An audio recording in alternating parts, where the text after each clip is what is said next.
Poprvé, ja som vášho syna nebila. Oprávnene som zasiahla, keď sa chlapci nekontrolovateľne bili.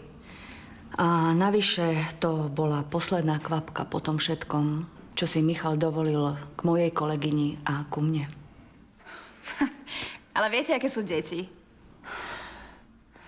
Dobre, ja viem, že Michal má problémy. Ale momentálne máme doma ťažkú situáciu.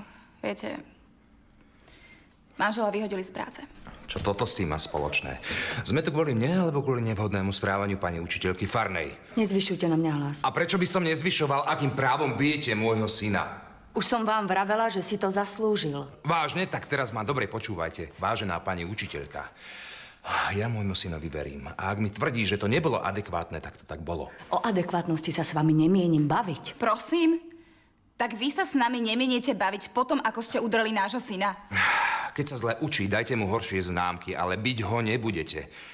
Okrem toho, pri vašom probléme s alkoholom mám pocit, že nie ste schopná zvážiť adekvátnosť čohokoľvek.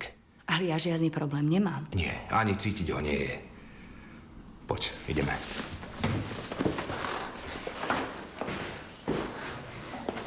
Chceli sme si to s vami vydiskutovať slušne.